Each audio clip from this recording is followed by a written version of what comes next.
Hey everybody, welcome to the Mariah Effect. I'm Mariah. And I'm Darsana. Let's dive in. So, if you can tell, I have a guest with me today, Darsana. This is my mom, the one who gave birth to me painfully, and who I'm here to visit for a little bit in Colorado, and I thought it would be a perfect time to talk about her dead dad. Oh, yay. She has a way of making me cry. Yeah. I just thought that since this year has been a year where I've lost a father figure and I'm currently trying to find my father, also something I've been doing passively for many years and I'm getting a little bit more active in this year. And my mom has lost her father. It was a couple of years ago now. What was that, 2021? But it's something that we have that we can relate to each other now that I've lost Roland. And I'm still trying to process through my grief and, finding ways to navigate that. But I thought it would be a good conversation to have since it's Father's Day this week. And it's a day that has always been kind of mixed feelings, mixed emotions for me. And now with Roland gone, it's even worse. And so, I don't know, I thought it would be a good conversation to talk about and something that I thought my mom could sit in on and share her experiences as well. So, are you excited? I'm nervous. Well, I meant not to talk about dead dads, but are you excited to be on the podcast? Something that you avidly listen to. I am excited. I've been listening since you came out with it. I'm already going to cry. I am so incredibly proud of you doing this, and I do listen to every episode, and as soon as I know that it's come out, I listen to it. Your brother and I listen to them together, and it's kind of it's sometimes a little bit of a therapy for me and helps me kind of think about some things in a new perspective, which is totally the point of it. Yeah. But it is very helpful a lot of times for me to, particularly if I find myself struggling with something, I'm like, oh yeah, there was some thoughts that were brought up on this particular episode about this particular whatever the topic or the idea, and I can go back and kind of revisit that podcast and listen and just kind of think my way through some things. So it's been helpful to me, and I love that you're doing this. I'm so proud of you. Dang, she already needs the tissues that are sitting right here. I'm a crier, I'm a hugger, I'm a crier. It's me, Darsana. I noticed you said crier twice. I am. That's something that we have in common. I'm so happy and thrilled that you gave me that. But yeah, I do think that it's really interesting because I started the podcast with the intention of telling stories from my life and trying to find compassion for the other people that are involved in my life and for myself in certain situations. And it also kind of became my own therapy of being able to work through all sorts of different things and talk about things. And as I talked about it, it was helping me kind of figure things out for myself. And some of those topics are definitely related to you because you're the person I grew up with, and I have a lot of struggles with some of the things from when I was growing up. And so I, at first, was kind of nervous to know that you were listening to everything because I don't want it to be something that I'm filtering what I'm saying necessarily. But knowing that you're listening and that you haven't called me to be mad at me means that you've definitely grown a lot in how you're able to take criticisms. And I've definitely grown in being able to voice those without being angry about it. Yeah. Excuse me. I'm going to do that a lot too. There have been a lot of times that I've had, some feelings or been felt a way about some things that you've said. But I have to remind myself that it's not my story. It's not my version. It is from you. It's your story from how you remember things, how you felt about things. And just because I feel a way, or just because I said or did something that was intended in a way, doesn't mean that it's the way that it was received. Yeah. And so I do oftentimes have to remember and be aware of that fact and be like, okay, I'm gonna let her tell her story. I mean, unless you are just wrong about something, then I would correct that. But when you're talking about opinions and feelings, there's no wrong because it's truth. It's how you feel and it's where you're at, and that's how it comes across. And also interesting to see your side of things and your perspective. And a lot of times I'm like, wow, I had no idea. Absolutely no idea. Because it's very easy to get wrapped up in your own side of things. Exactly. And so it's nice to hear and see things from another perspective sometimes. And sometimes maybe it's not nice, but it's necessary. Yeah. So, yeah. I think, and one of the things that I love about at least the way that things are in general for everyone in the world right now is that it's a lot more, how do I say this? It's a lot easier for people to be able to directly talk to their families about things that they experienced growing up or ways that they view the world now, to be able to relate to them, because we're living in a time where being open and honest about your feelings and your emotions is acceptable rather than something to shun. I think that that's a really good thing about today, is that maybe I was scared to talk about those things to you 10 years ago, 15 years ago, but now I feel better about being able to say it, because regardless of how you react to it, I'm telling my truth and I'm telling you my feelings. And I think that even if you at first have a negative feeling about it, that you'll think about it later and come back and be willing to talk about it again. Right. There's one thing, excuse me, one thing that I have learned over the years, probably the past 13 years in particular, is you take what you like and you leave the rest. And I don't have to love it. I don't have to like it, but I do have to recognize it. So I have tried very hard to put that specific practice of take what you like and leave the rest into play in my daily life. Because the world, as you said, the world is full of unpleasant truth and unpleasant feelings. I have to like it, but I do have to live with it. So, you change what you can change, and you maybe don't have to accept what you can't change and don't like, but you have to find a way to be at peace with it within yourself, or you're just gonna drive yourself crazy. This is so interesting because we're both daughters, but for most of my life, I've been pretty much just your daughter. Like, I didn't have another parent. I didn't have the other part of that. You were my parent, and that's pretty much it. For you, you had both of your parents your entire growing up.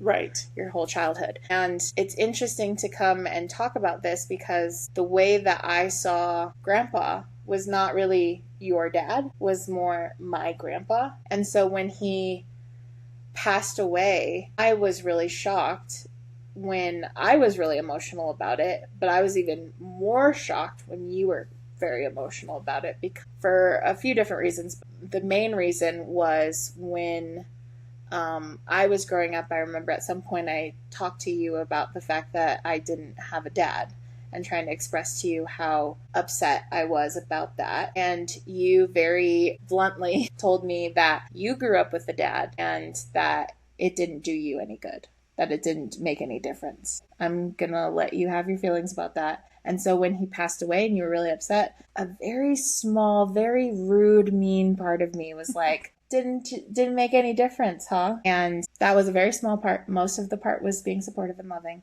But that was that little small part. And I realized, thinking more about it, like, I even had emotions about Grandpa passing that I didn't realize I was going to feel. And so thinking back on it and having compassion for myself and for you, I was like, that was not the appropriate response to that. Right. It's interesting that you say that about how you viewed my response to it, because when it was happening, you remember that conversation? I do remember that conversation. Yes, when we were in the middle of, as he was passing, and just directly after he passed, and that whole time was very surreal for me, and it was very much about how I lost my father, and it was hard for me to talk about. I didn't want to cry in front of everybody, and I didn't want to break down, and I just wanted to get through my day, and I wanted to get on to the next piece of what was going on, and then have my time in private. Right.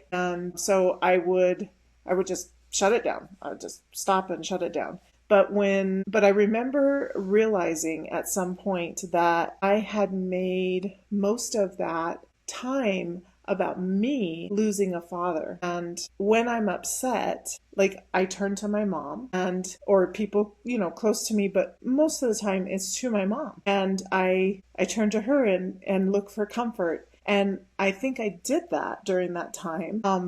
And I was so kind of wound around the idea of the fact that I just lost my dad, that I didn't even realize that this woman that I was talking to had just lost her husband. Yeah. Her partner for 7 years. Mm-hmm.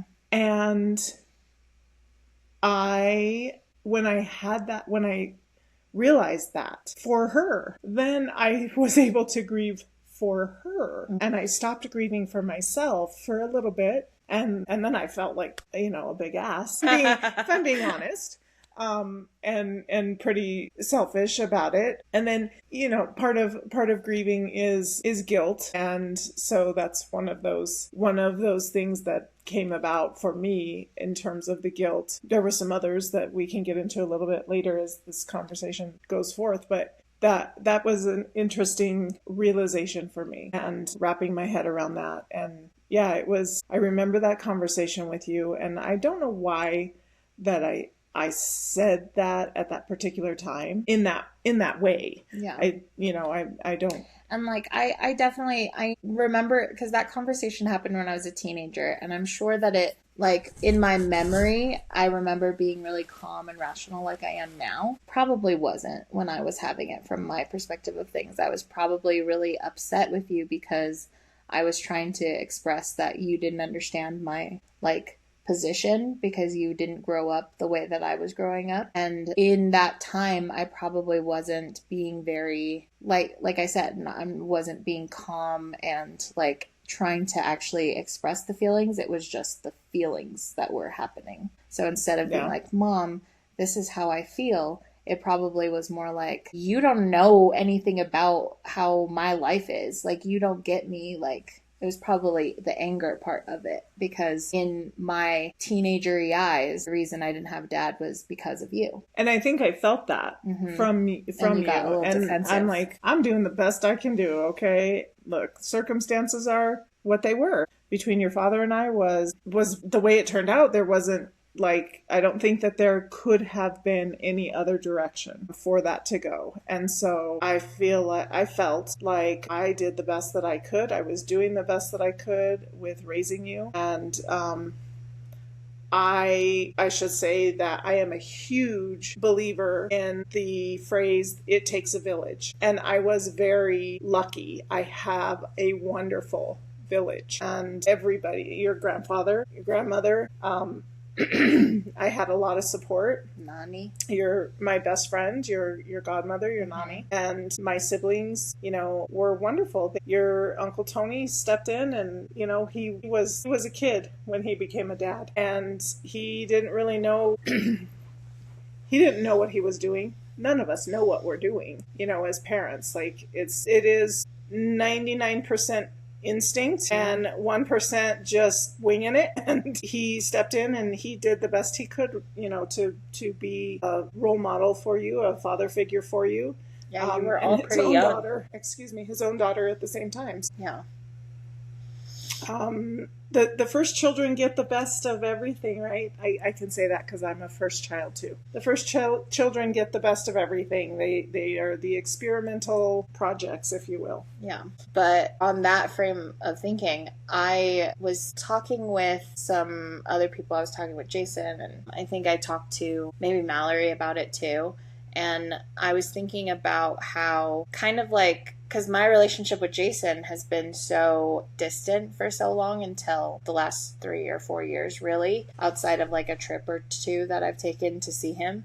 But when we were talking about the reasons behind it, I always grew up thinking and feeling like the Kavanaughs were the side of the family that were uppity and snooty and didn't like care about our side of the family or anything. And from Jason's perspective, it was that grandma got with grandpa, and grandpa was somebody that was not a good guy, not a nice guy, not somebody that they thought was a good decision for her to be with him. And so it came up of like when I was talking to Jason about it, that like that's kind of how they felt about it. And so they made sure to keep their distance, not because of like them being snooty or whatever and thinking that we were nothing, but because they didn't want to be around Grandpa. And so when I was having that conversation, it reminded me also of my conversation with Aunt Joanne, where she was talking about how Grandpa was radically a different person before the war and then after.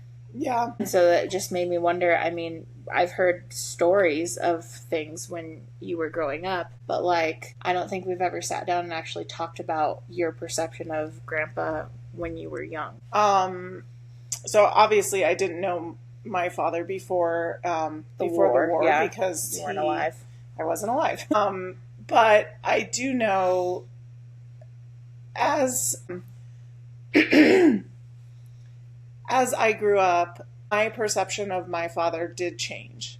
And he was going through his own, his own things, his own changes at the same time. So he, in my later years before he passed, a lot of what he had going on was PTSD. Related. And although he was never, to my knowledge, he was never formally diagnosed with anything. He didn't go to doctors. He didn't, go to counseling. He didn't do any of that. He just kind of found a way to deal with his demons or his ghosts or whatever his troubles were. He just kind of found a way to deal with those on his own. Maybe the best decision for him, maybe not the best decision. I don't know. I think that's subjective. But when I was young, when I was little, he was younger. He was involved. We got out. We went to family gatherings. We went to places. We did things. As I grew and got older,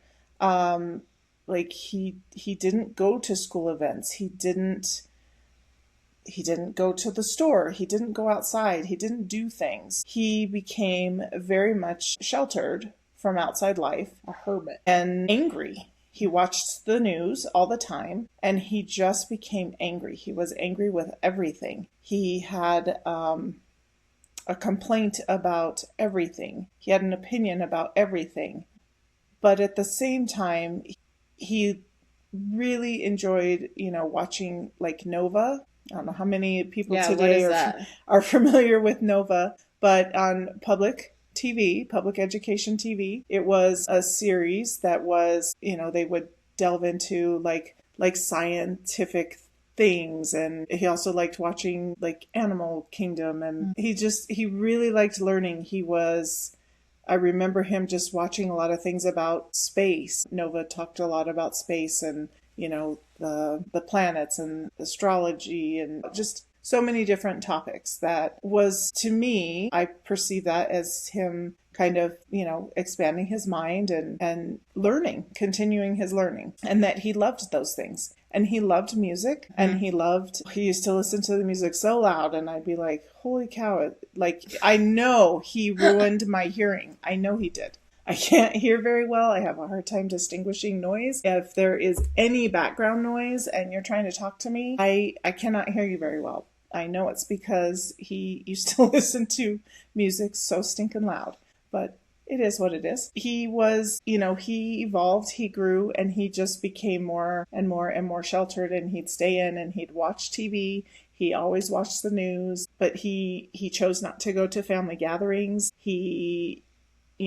didn't come and it was a very, very rare. I was very involved in school activities back when you didn't have to pay for every stinking thing, and I was able to do a lot more. In all my school years that I can remember, I think he came to one swim meet. He came to 3 performances that I was in, acting like plays, productions, and he may have come to 1, maybe 2 concerts. I played the flute from 3rd grade all the way through 12th grade, so he may have come to 1 or 2 concerts. But I don't think he ever went to a parent-teacher conference. He just was not an involved parent in terms of school. And he also did not work. He had a job when I was young, very young, And then he chose to stay home and raise his children. And my mom went to work. And so that in itself kind of colored, I guess you could say, my view, my opinion of him. And for a lot of years, I didn't have a lot of respect for my father because I viewed my mom as the breadwinner. She worked hard. She was gone a lot of hours away from home, but I knew that she was the one that was working and supporting her family. And although my dad was home, maybe because I was the oldest and just my own responsible nature, a lot of times things fell to me. And,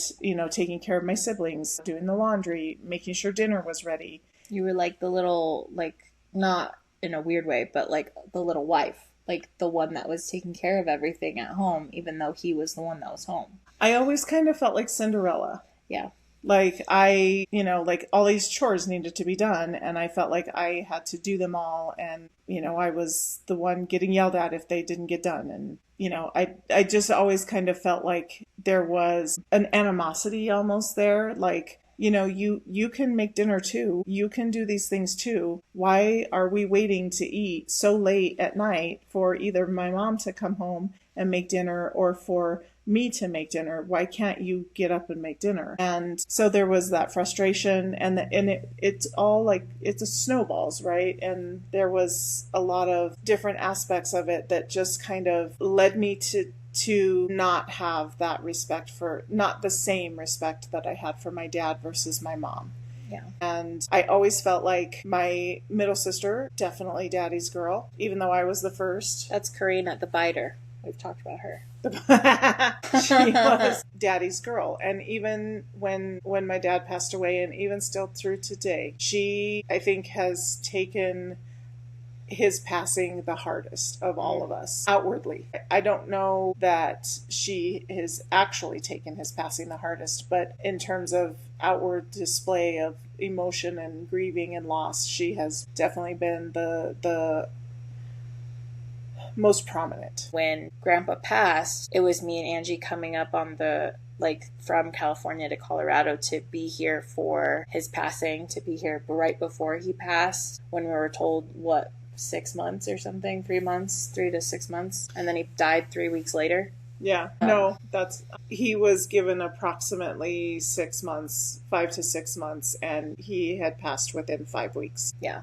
Yeah, it was like a month of time. I know, because it was kind of hard to get the work off to come, because initially it was like, well, my grandpa is dying and I'd like to see him before he passes and that this is my opportunity. And then a few weeks later I was like, okay, so he's dead. So I need to go. But anyway, I think Angie, who probably had the most bitter feelings, I feel like, towards Grandpa in terms of like, well, once he's gone, then that means that my mom can live her life the way she wants to, because as Angie views it, is Grandpa was like holding Grandma back in a lot of ways. And so she had a lot of animosity towards him, and for things when she was younger that I don't really know all the information about, so I'm not going to speak on that. But I just know she had a lot of animosity and bitterness towards him. And when he died, she was very emotional about it, and it kind of changed her viewpoints on a lot of things. It was like, now I'm looking at things, or now I have to make decisions as somebody who doesn't have a dad, rather than somebody who is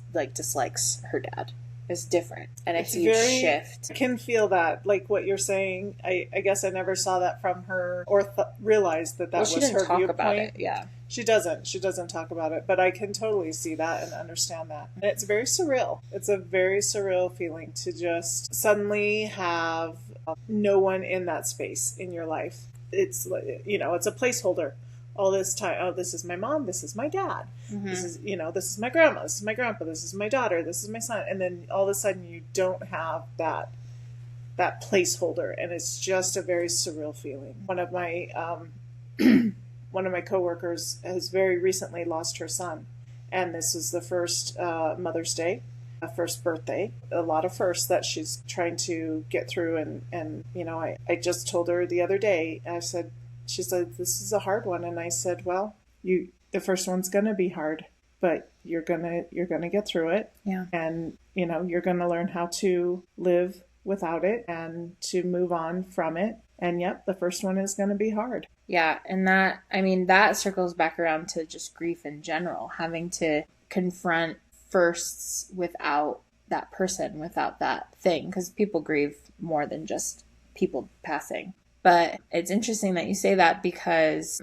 for Patty, having lost her husband, she recently, when it was Mother's Day, she talked about how this Mother's Day, even though it was the first without Dad, that it was actually so much easier for her because she could experience the day without any guilt that was coming from Dad of the things that he couldn't do for her, the things that he couldn't like put together for her, all the things he wanted to do for her and was not able to, is stuff that he would tell her, and it would be like, okay, I'm sorry that you feel so guilty, but you telling me that is like putting like pressure onto me, or putting it onto me to have to be like, I don't need that, like it's okay, like comforting him when it's supposed to be a day that was about her, right? You know? And so she was like, this is the first Mother's Day and since I became a mom that I haven't had to do that. And it was actually, she was actually able to enjoy the day, which is hard to confront because it sounds like, you know, to some people maybe that she's like, thank God that he's not here.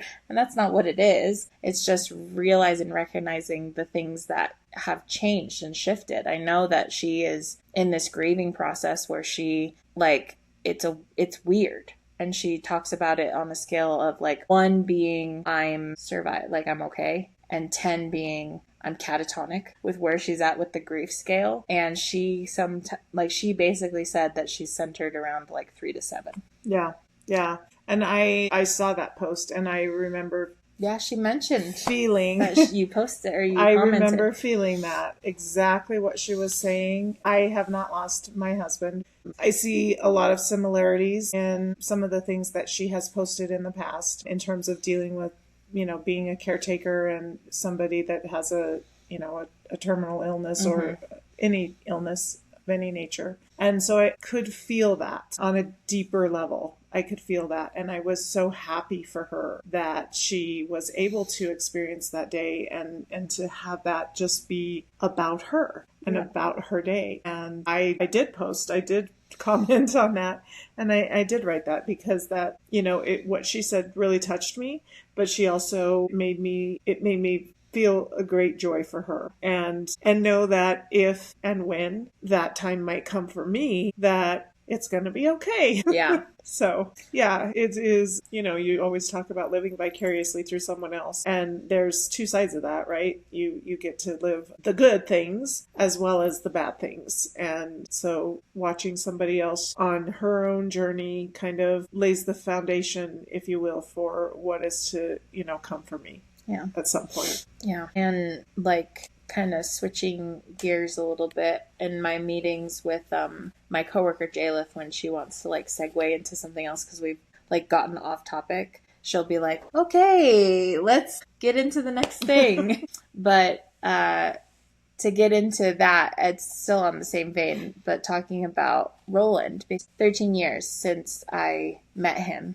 that he's been in my life, and probably about 10 or 11 of those have I been calling him dad, and has he been dad to me. And I think that for a lot of that time, it was in the thickest of him being sick. So I have a different perspective, obviously, than his natural born children. But for me, he showed me something that I felt like I had been lacking because of the way that he loves his children. Once Roland was in my life and I saw how he was with his kids, it just was like, that's a dad. And so being around him and being loved by him, You need the tissue now, don't you? Got to experience him being a good dad to his kids. That he was kind of like a good fill in the blank here to everyone. He tried his best to be a good husband. Sometimes he failed at that because of his illness, but he tried his best to be a good husband, to be the best dad. He tried to be the best uncle, the best cousin. And like people, when he was passing, when he was on his deathbed and people were coming to visit, they were like, Roland is my favorite uncle, or he's my favorite cousin. And it's like everybody was saying that. And there's a reason for that, because he was just so loving and so kind and so caring. And he had the flip side where he was sick and he was maybe a little bit like, would get his feelings hurt very quickly, or kind of impart his wisdom and not really willing to hear anybody else's side of it. But he tried really hard to be the best at being the best. And he was loving and kind. And I think that when me and Mallory first met, she was daddy's girl all the way. She loved him so much. And because of how much she loved him, I then kind of took on that too. And I was like, I love him so much. He became Papa Merrill, like, to me. And that turned into Dad. Eventually. Yeah. If I was going to go see Mallory and I wanted to surprise her, he's the one I would tell about it, because I knew he would pick me up from the airport and he'd love the fact that we were doing a surprise and want to videotape it. And it's just like, it's so interesting to have this place in my life that was empty, because I have a different perspective. It was empty for so long, and he filled that, and to have it be empty again is really hard. And it's weird because I had grown accustomed to having it be empty, or like partially filled, however you want to view it. And I thought, knowing he was going to die at some point because of how sick he was, I thought that I would be okay.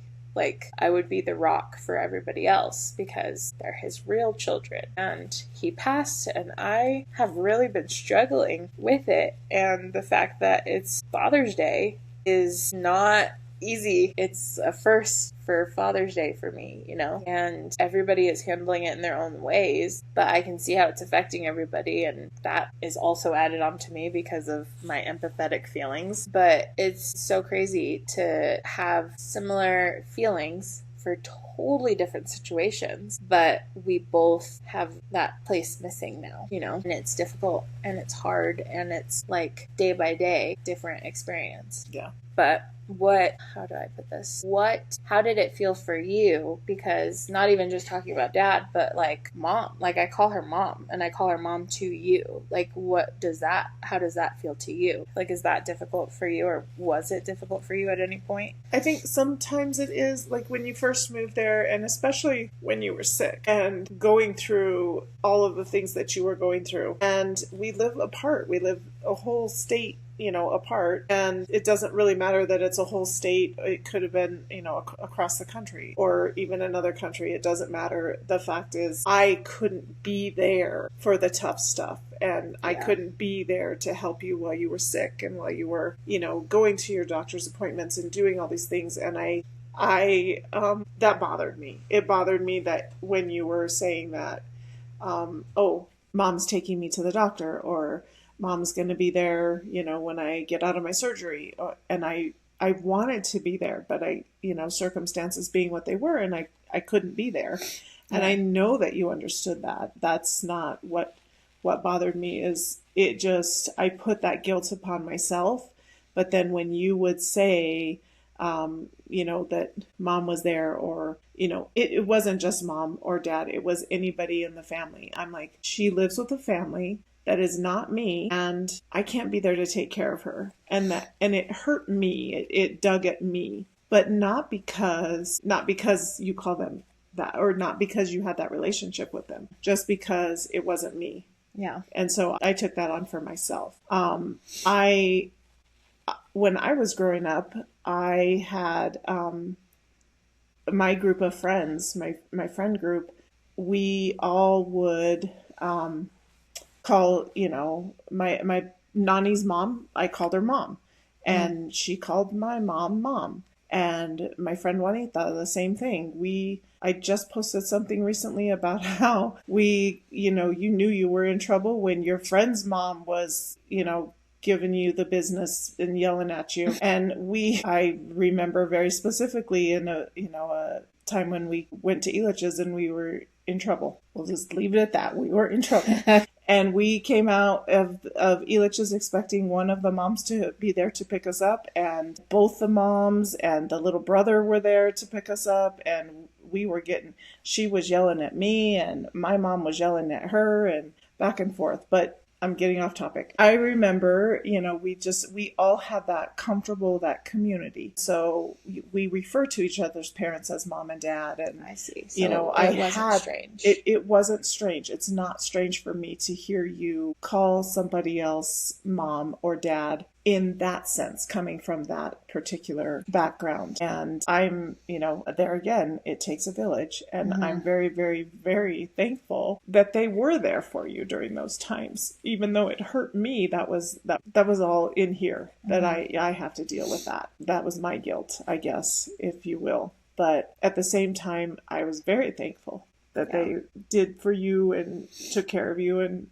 and I remember one of the first times that I met Roland, and I have always viewed him as kind of like the fun guy and the best guy and the, just like you were saying. And he kind of fueled your passion, I guess you could say, for cooking. You and I always used to watch cooking shows, and you used to watch them with me, and and we had the Mom and Mariah cooking show where we pretend that there were cameras while we cooked together. Right. I remember you coming home and you're like, oh yeah, Dad, or Papa Merrill. This is when you were still calling him Papa Merrill. Papa Merrill showed me how to cook jambalaya. And so you made it for the household, and it was fantastic. And you were so excited about it. Like just watching you be so excited and sharing something that he had shared with you was really heartwarming for me. So I knew, I think pretty early on, that was going to be a special relationship. And I was right. It did grow, I could see it growing, and that's exactly what happened. And I'm glad that you had that. I really am. Yeah. I wasn't able to give you that growing up with your father. And so I'm glad that you were able to find that and to have that and be able to cherish it and remember it. It's something that you'll have always. Yeah. So yeah, no, it's not weird for me to hear you call other people mom and dad. I think that there is, like, when you went to California and you went out there with the intention of helping Angie take care of Jason. Yeah. And Jason was young, and you left your brother, who was the same age as Jason, just, 5 weeks older than Jason. You left your brother and our household, and you went to California, and you were primary caregiver. Outside of Angie, you were the primary caregiver for Jason. And he struggled in a sense with, he called you mom when you're his cousin, but he called you mom. And I thought that was heartwarming because he felt safe and he felt secure. And so to hear you refer to other people as mom and dad tells me that you feel safe and you feel secure with them. Yeah. And that's a good thing. And that's how, I called my friends' parents mom and dad. And even today, I still am friends on Facebook with somebody from my middle school years. I'm friends with her parents on Facebook, and I still call them mom and dad. And that's just how, I know their names, but I don't call them by their names. Yeah, it always felt weird. And like the second that I met them, it was weird to say, for some reason it felt weird to say Mr. and Mrs. Merrill. And I think it's because they're Mormon. And so when other people would come, they wouldn't call them Mr. and Mrs. Merrill. They would call them brother and sister Merrill. And I was like, I'm not going to call them brother and sister. That's also very weird. It was interesting because to call mom was so much harder for me than to call dad. And I think it's because dad was available, if that makes any sense. The term dad was something that I wasn't using for anybody. So it was available. It was open. And so the second I called him dad, I was like, yeah. Like easy. And to call mom was like, I felt like I was betraying you. I felt like it was like a backstab to you.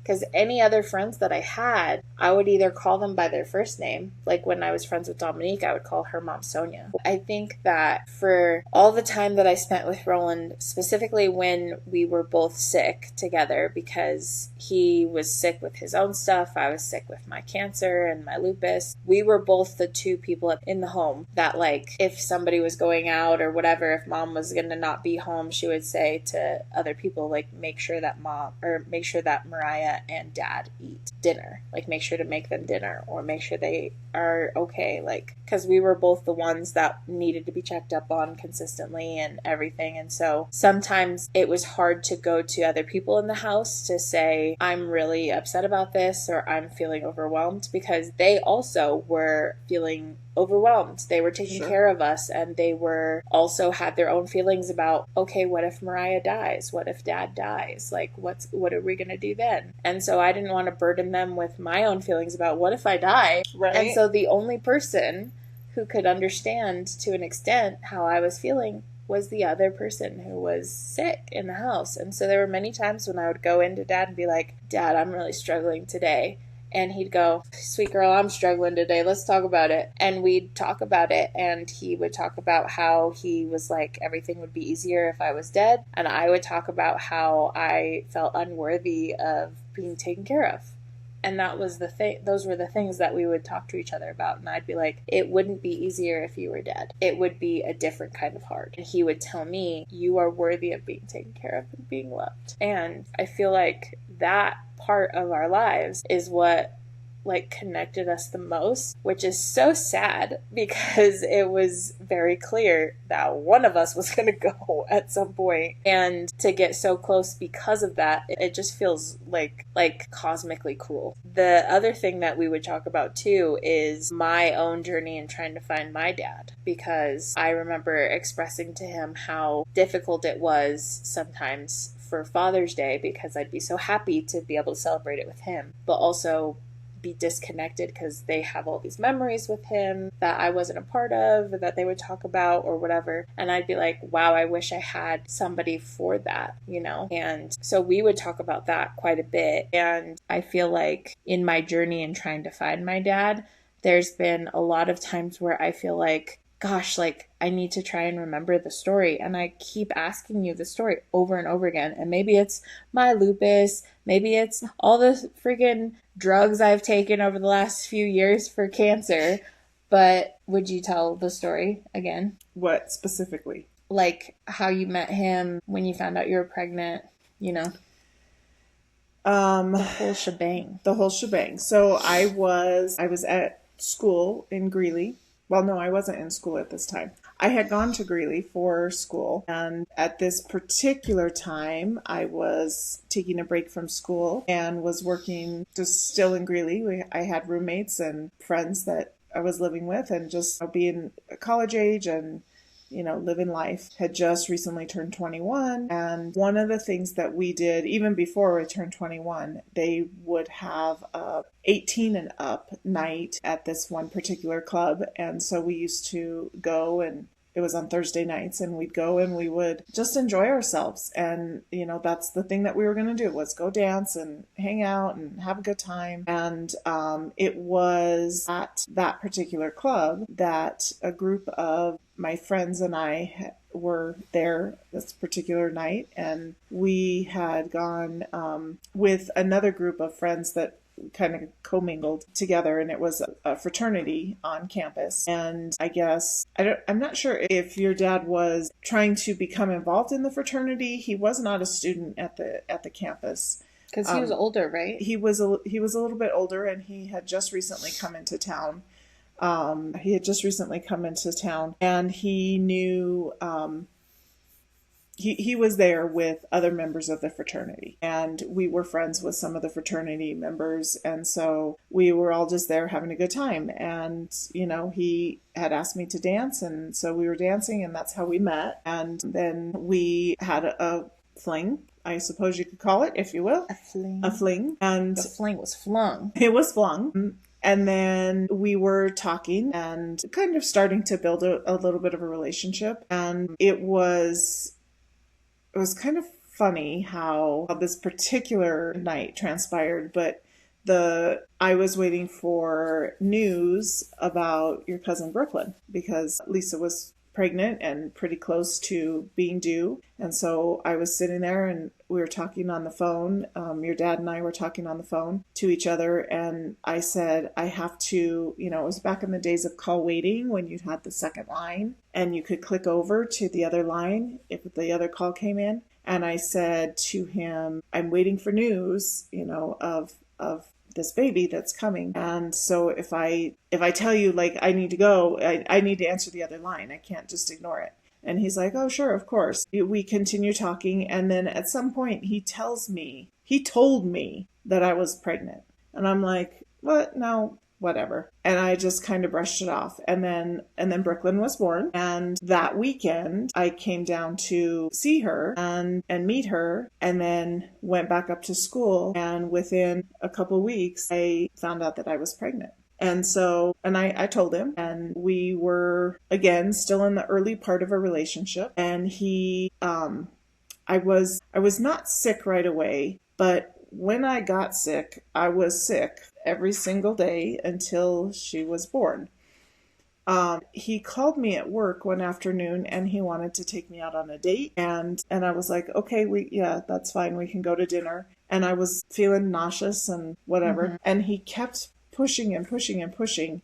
And I really got irritated with him, but he kept pushing me. He wanted to, make plans and make a reservation, and he wanted to know what I wanted to eat. And I'm like, this is hours away, first of all. And second of all, I really don't even want to deal with food right now. Like, this is not my thing right now. And to me, it felt like he wasn't being compassionate about that. He wasn't understanding exactly what was going on with me, which I don't know that anybody really can at that particular point in a pregnancy. But this is the most in-depth you've ever gone about this story. I've never heard this version. I'm almost positive. He just kept pushing and wanting to know what I wanted to eat. And I'm sure he was just trying to make some plans and just be ready to go.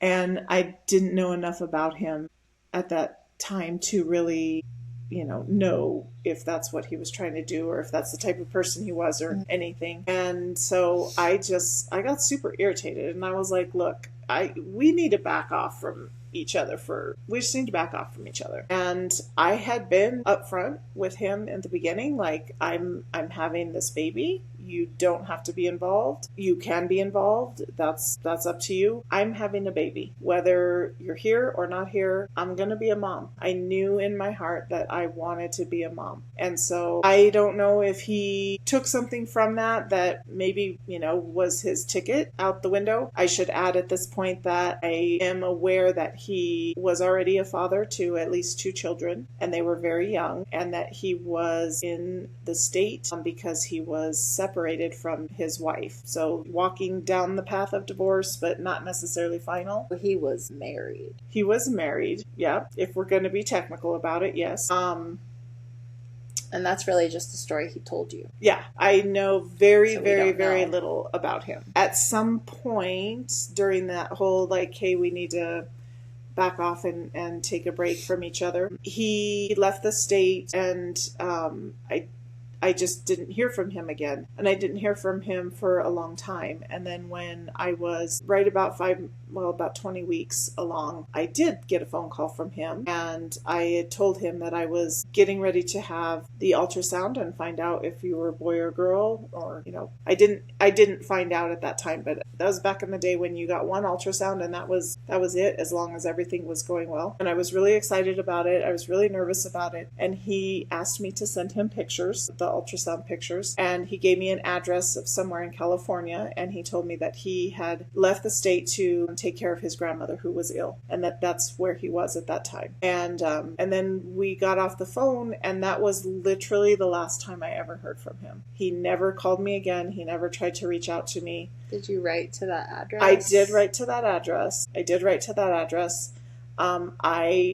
I didn't have the best experience with the ultrasound, and so I had intended to, like, get a videotape of it, and then that it just didn't work itself out, that ended up happening. So literally all I had was 3 kind of super grainy ultrasound pictures, and I wasn't sending him any of them. I tried to copy them to send him, but I wasn't going to send one of the ones that I had. Yeah.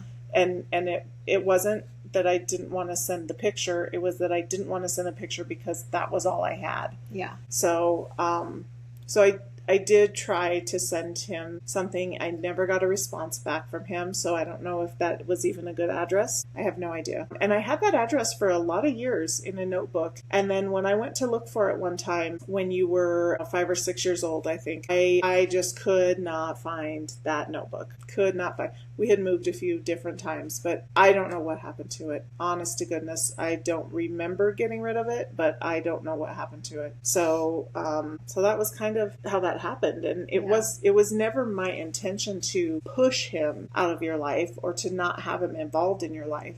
But I did want to be very clear that I was not going to have an abortion. I was not going to end that, and that I didn't need him to stand by me. I didn't need him to do that. So when we had this kind of circles back to when we were having that conversation, and I was pretty blunt about the fact that you didn't have a dad, I may have very well taken that at that time that you were blaming me and taken that action, those things that I had said to him, like maybe I shouldn't have said those things. Maybe this would be different at that time. I don't know that they would or that they wouldn't, but I think that's where that kind of came from. So, I mean, it's one of those things that it's something that could have changed everything. I mean, it could have made it to where we wouldn't have Patrick. It could have made it to where we would have been worse off. Maybe he was a terrible, awful person and we didn't know because you didn't know him very well, and could have been turned out way, way worse than anything that has happened.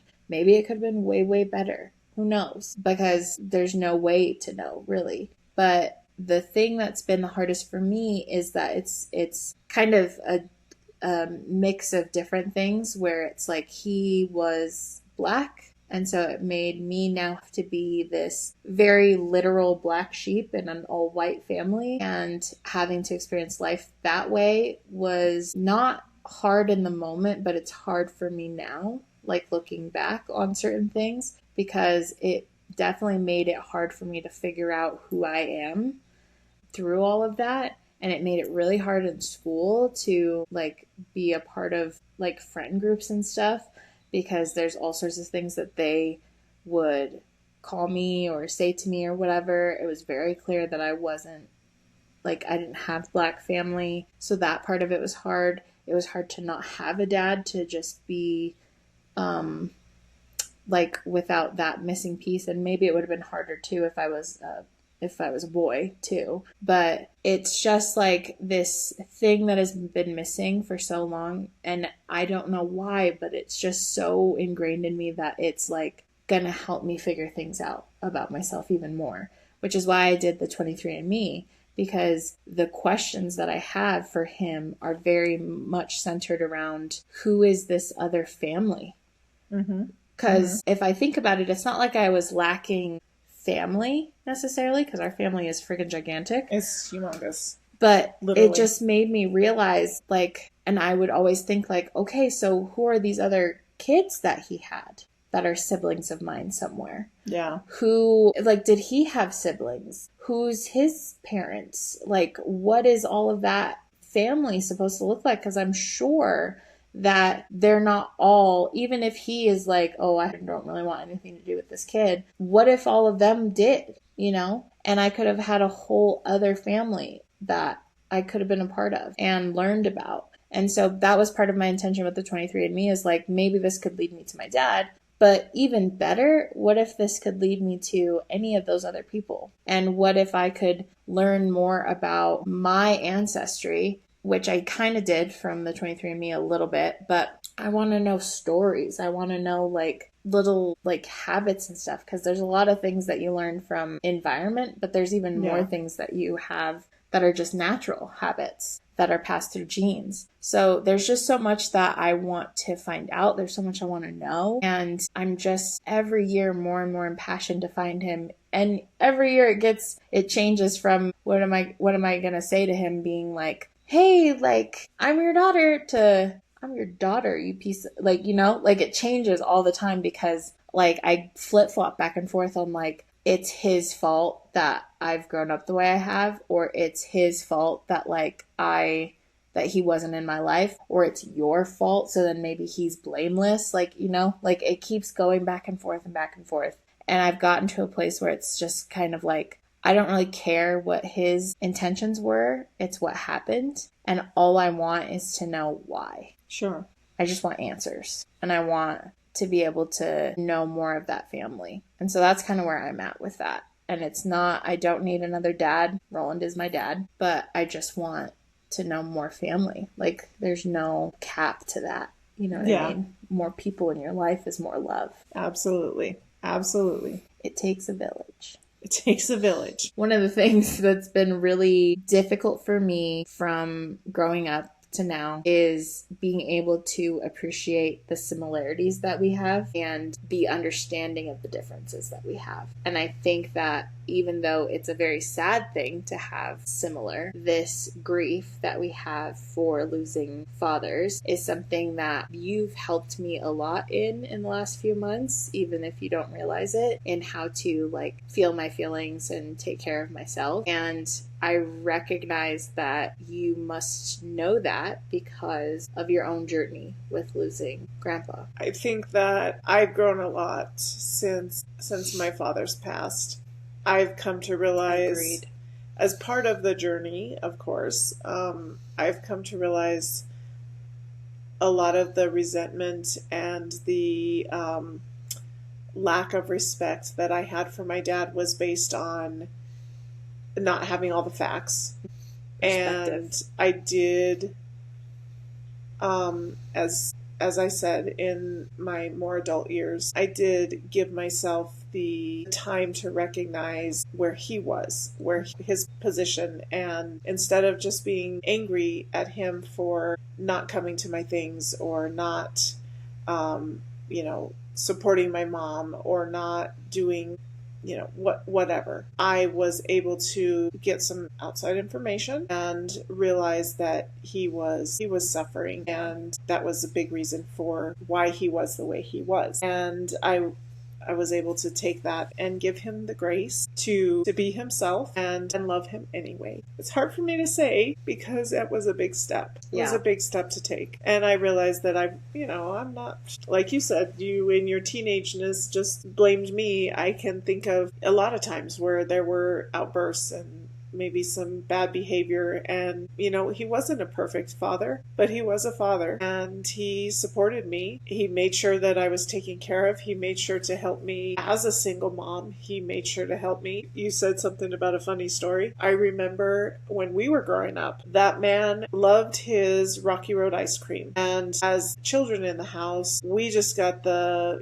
like the Meadow Gold, like the Neapolitan ice cream, which there's nothing wrong with that, but when you see Rocky Road ice cream in the freezer and you really want some, and you are told that you cannot have it because it's your father's ice cream, and then you always grow up wanting it, and you grow up, and then you have a child of your own, and you go take her over to your parents' house, and at 2:00 in the afternoon, this little girl goes and just wraps her whole hand around Grandpa's little finger and walks back to the kitchen and comes out with a bowl bigger than her head full of Rocky Road ice cream. And you're like, what the heck? I'm like, Dad! And then the next time we go over, and here they go, sneaking off towards the kitchen. I said, no ice cream. He says, you just leave us be. We know what we're doing. And I was like, oh my God, I can't, you gotta let him be Grandpa then. And one of my favorite pictures is my dad was very, like, he, always washing his hands and his face and everything. And because he never went out, he cut his own hair and,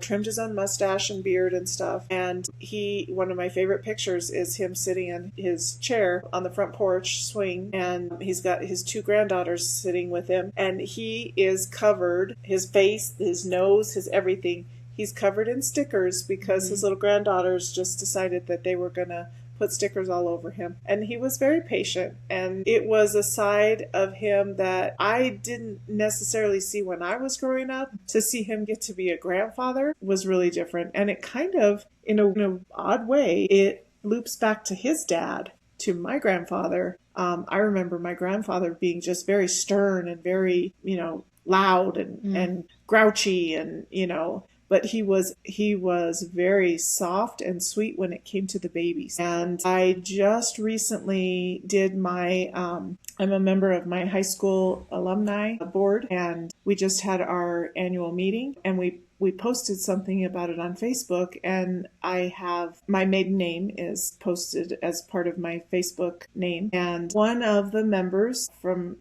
whoever that went to my high school commented and said, "Hey, I remember there was a gym teacher at Greenlee Elementary when I was going there." And I said, "Yeah, that was probably my grandfather, Jim." And she said, "Oh, he was the nicest guy. He was just so silly, and he always let us kids be kids." And I thought, Who? what? What are you talking about? I was like, that is not the grandpa that I saw. He was great with the babies, but as soon as you hit a certain age, he was pretty stern and expected behavior, good behavior out of you. And I always loved my grandfather in a kind of a reserved way. Yeah. Much like I did my dad. Yeah. And watching my dad get to be a grandfather with his, grandchildren he was kind of the same way with babies, whether they were his nieces or nephews or whether they were his grandchildren. He was playful with them, and, he didn't seek them out, but they just seemed very captivated by him, and he would play with them, and it was nice. It was heartwarming. I remember I have really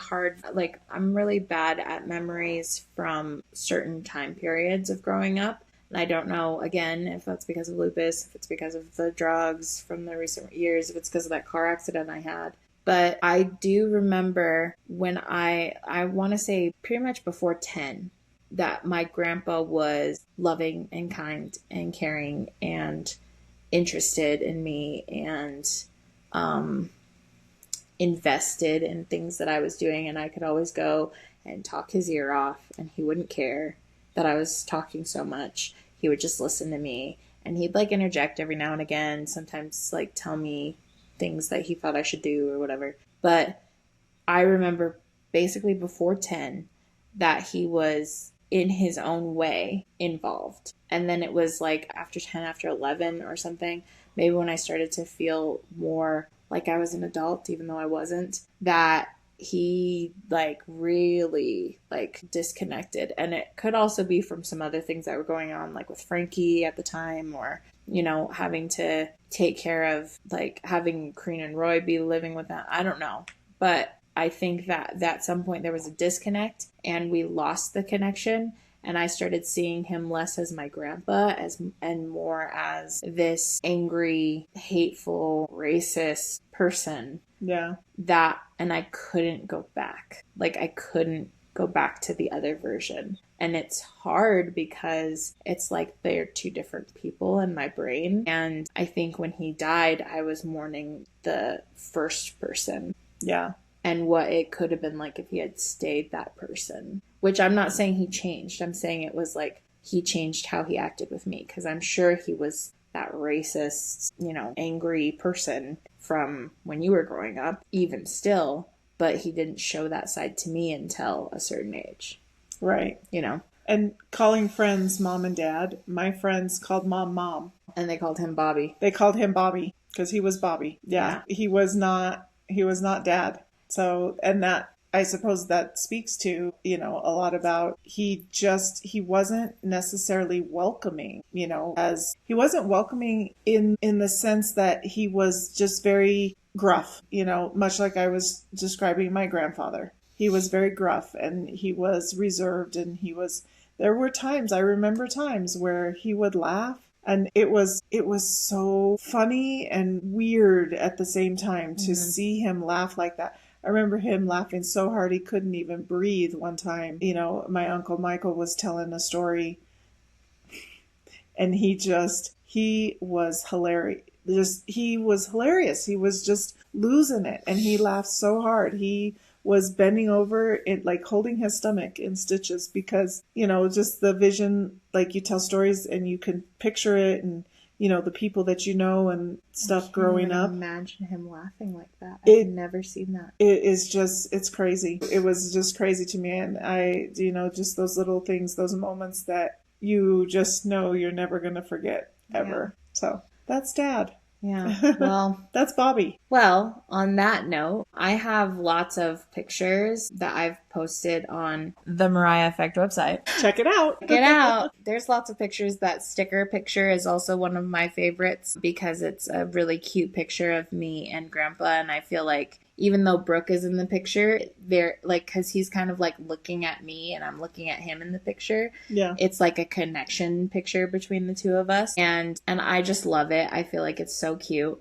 So that's on the website. I post on the website as often as possible. And I typically post all of the show notes and everything for the episode so you can check out what was talked about, specific quotes that were pulled from the episode. Those are all on the website at the-mariah-effect.com. If you want to check that out. For anybody that's listening and is not a part of the Patreon, you should go ahead and check that out. It's just one subscription, very easy, very simple, and you get access to the uncut versions of all the episodes. So go ahead and check out the Patreon. It's under the Mariah Effect. And I just want to say thank you, Mom, for being on the episode. I feel like we talked about so much more than what I had planned, but that's not a bad thing. It's all good content, and I feel like we only used like 1 or 2 tissues, the both of us. I still have my tissue in yeah. my I'm surprised. It wasn't that bad. I thought that there would be a lot more crying, but you never know. I will say this about grief. It will comes and goes. It will catch you completely off guard, and you can be overwhelmed at the smallest little thing, and it's okay to just let it be. Just sit in that moment and let it be, and move forward. That's what I will say about grief. And thank you for letting me do this with you. And I appreciate you. I love you. I'm very proud of you. And thank you all for listening to her. Yeah. Thank you for listening. Bye.